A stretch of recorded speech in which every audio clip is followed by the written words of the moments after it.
Thanks so much for joining us at the SkinartJ YouTube channel. My name is Alana, and I'm joined as always by Jay from SkinartJ.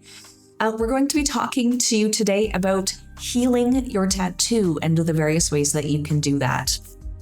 Our quote for today is, "Art is not what you see, but what you make others see," by Edgar Degas. I love that. I love his paintings as well. And our fact for the day is, in some cultures throughout history, having a tattoo indicated your status as part of the aristocracy. This was because only the wealthy could afford the luxurious, time-consuming process of getting inked. In 18th century Japan, for example, intricate full-body designs were a fashion among the most wealthy.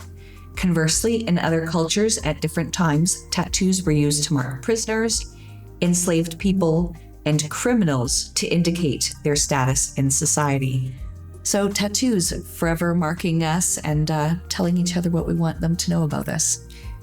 It's fascinating seeing how it's different associations or different imagery that has kind of branded or labeled someone as something, and it shows origins or where it's coming from. That's interesting. Many people say that they would love a tattoo, but are nervous about the process of getting a tattoo, a fear of the unknown, as well as a stress about what the healing process is like. But once someone gets their first tattoo, it's usually a short time before they get their next one. Do you find that it's an addictive process? I joke with my clients quite commonly, especially when they are more anxious and they're just getting something. I'm like, all right, like, you feel this way? I'm also gonna let you know it's not as bad as it appears, and like, we're gonna walk you through it. And 9 times out of 10, when I start that first line, they're like, that's it? And then they start giggling because they're like, I totally freaked or psyched myself out before the process, and this is what it is. They're like, oh, it's actually not that bad. I'm like, that's what I'm saying. Like, it's not the worst thing that you're going to experience. Of course, the longer you sit in the chair, the more intense it's going to be. Excellent. Well, so our first question is, why do tattoos need to heal?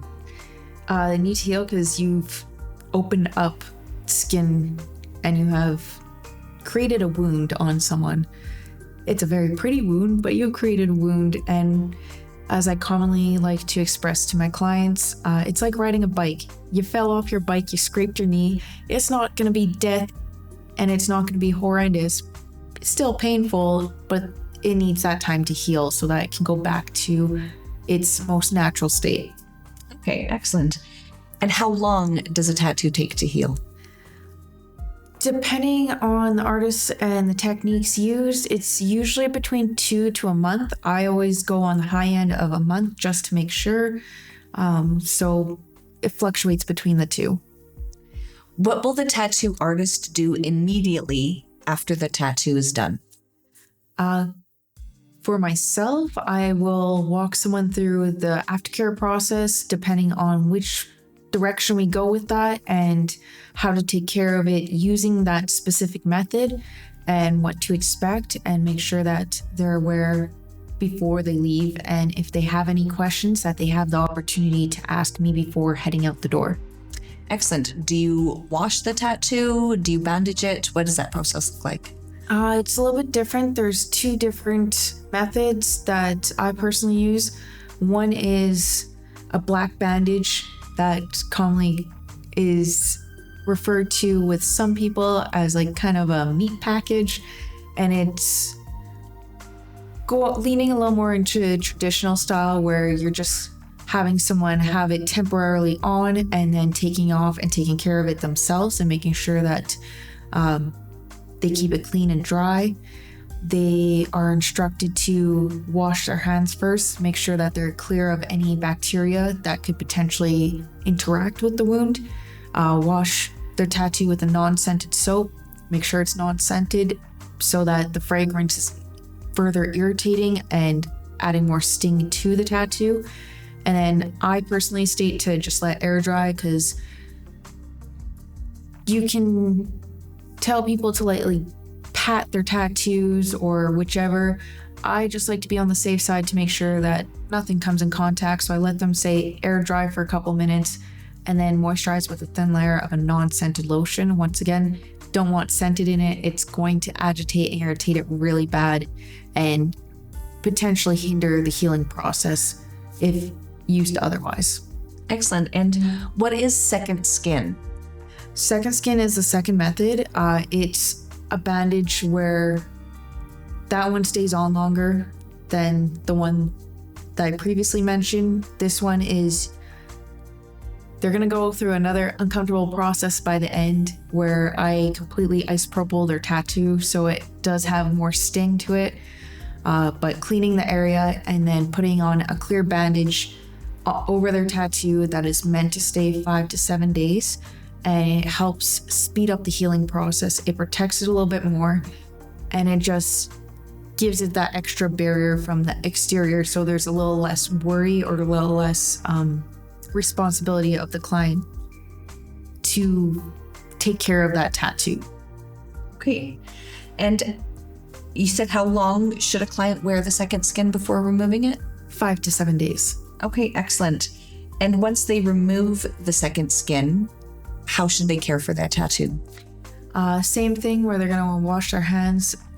Ideally, I recommend people go into the shower when they do it, just being that having running water I found personally helped a lot when I had my own, and pulling downwards is going to create a little bit of resistance, but if they can kind of tug and get it loose and then slowly jimmy it off, that's probably going to give them the best results to get it.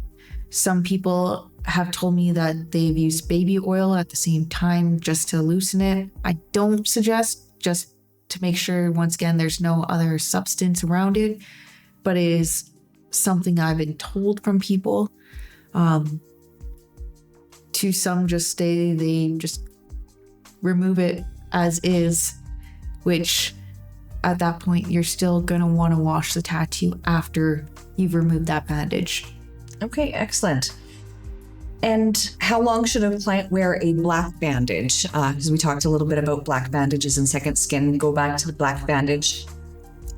How long should they wait before removing the black bandage?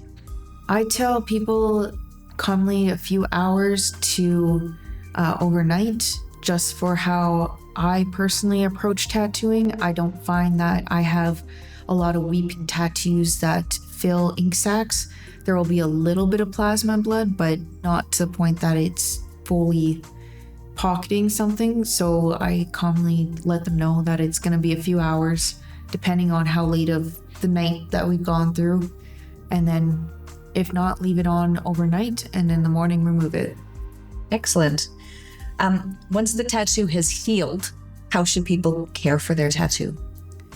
Once it's healed, I do suggest, if they're capable of doing it, which even for myself is a huge challenge, wearing sunscreen. Sunscreen will save your tattoos, it'll save your skin, it'll make it stay more vibrant, and then just, once again, caring for your body, making sure that you're hydrated, making sure that you're taking the supplements you need for your own nutrition, and moisturizing your body.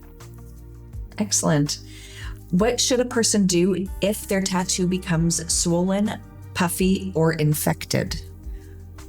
First thing is, of course, reach out to your artist, let them know so that they're aware of what's happening during your healing process. From there, they might have instructions to help have it not escalate further. If it's early stages, there might be some polysporin recommended.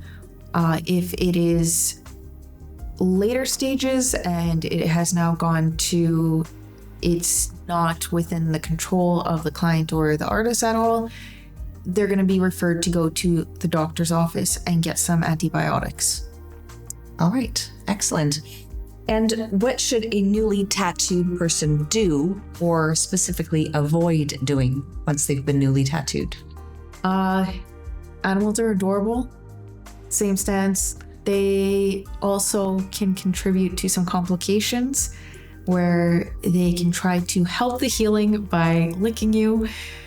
You really don't want their tongues on your fresh wound with all the bacteria. That's one of the big no-nos. I have heard horror stories from people of baby diaper changes and people not washing hands prior to washing their tattoo and things going very awry. So basic essential is it's an open wound. You want to baby it. You don't want anything coming in contact. It's basically as if you have a pine cone around whichever body part saying do not touch. No swimming, no hot tubs. No. Once again, bacteria that's in the, say, your lake or your local swimming pool and stuff, and the chlorine, like it's not a good combo. What about going to the gym? What's your recommendation of people going to the gym right after their tattoo? I can't control people and what they choose to do. I will strongly suggest that they take some rest so that it lets their body recoup from something it's already healing from instead of adding further stress or tension onto it. That being said, not always do people follow that advice, and there might be some touch-ups that are required from that. All right. And should people avoid going out in the sun immediately after their tattoo? They're going to want to be vampires. They're going to want to stay in the shade. They're going to notice that they feel it quite intensely if the sun's directly hitting on it. There's also been some scenarios where I've heard people state that like they did stay in the sun too long after getting tattooed, and during the healing process, a lot of it disappeared. Oh no. So you definitely don't want to expose yourself to something that is already potentially going to harm it and do it while it's still very fresh. Right. So it's almost like the best time to get a tattoo is the winter months, especially in Alberta, where we're so far from the sun. The sun shines very little. Would you say December, January, February, the best months to get tattooed? Commonly, we do suggest a lot of people, and a lot of people have started going into the winter months, being that they get to enjoy summer to its fullest extent without worrying that they have a whole bunch of ink on them. So it is referred commonly to people that those are the times they'll probably want to do it. Perfect. Well, that's all we have today for this episode of SkinartJ's YouTube channel. Thanks everyone for tuning in. My name is Alana. This is Jay herself. And if you're interested in looking at the Flash Gallery or scheduling a consultation, please visit her website at www.skinartjtattoos.com. Find her on Instagram at SkinartJ. Also, Facebook, SkinartJ, and TikTok, SkinartJ. You can find her all over the place. Look at that great Flash Gallery and schedule your consultation. And thanks so much. We'll see you next time.